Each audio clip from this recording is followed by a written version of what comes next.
alhamdulillah alhamdulillah ginnaaw bi ñu nattu dalee ba ñu teggi waxu kilifa diine yi ñun ndawi réew mi ak suñuy njiit dañuy dolli santaat yàlla ba xel yi dellusee ba ñu dellu ginnaaw ba jëfe seeni ndigal. Ces derniers jours, nous avons connu un Sénégal meurtri, un Sénégal déboussolé, un Sénégal atteint par la violence, l'incertitude et la méchanceté. Tels sont les mots qui s'y rajoutent à notre dictionnaire national. Xàmme wuñu yile xar kanam ci suñu réew dëkku diine jàmm sutura ak teranga tolluwaayu jamono warul tax ba ñuy dégg ci lu ñaaw. Une jeunesse incomprise qui se bat non pour la liberté d'un homme mais plutôt pour la délivrance de tout un peuple. Ces mots qui nous hantent depuis des décennies: malgouvernance, corruption, dépendance, injustice et chômage. Et je me dis, quand on est le numéro 1 d'un pays, ñu wóolu la yaakaar coppite ci suñu réew ba jiital la danga war a jox nopp sa askan.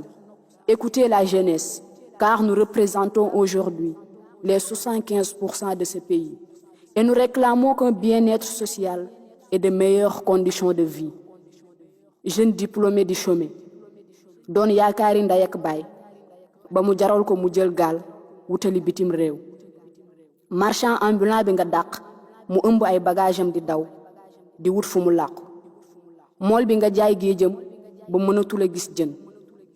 baykat bi bay ba ñoral te mënul jaay am dund di ko jéggaani bitim réew.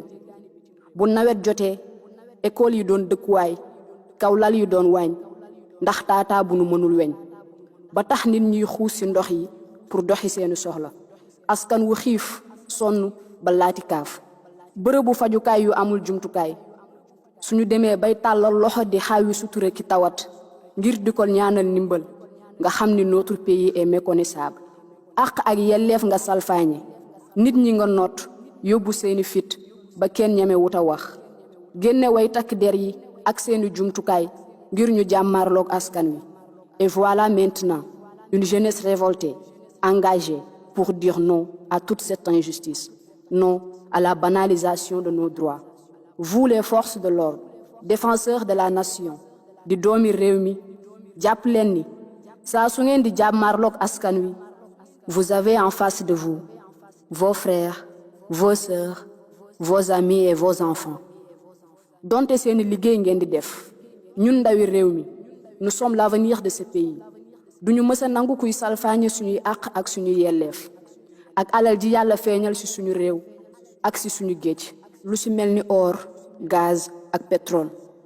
Conscient que nous sommes encore beaucoup plus riches qu'on ne le croit, car nous avons des hommes de valeur, des hommes de principe qui ont toujours combattu pour notre cause, à l'exemple de Cheikh Ahmadou Bamba, El Hadji Malick Sy, Mame Baye Niass, Mame Limamou Laye.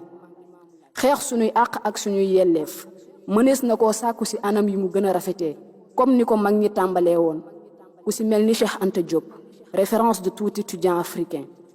ñu moytandiku di yàq ak suuxal suñu moomeel moytu jàmmarloo bi ak tuur deret bi. La violence ne résout rien.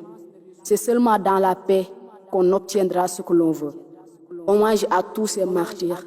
Yal na leen yàlla xaare àjjanay firdawsi.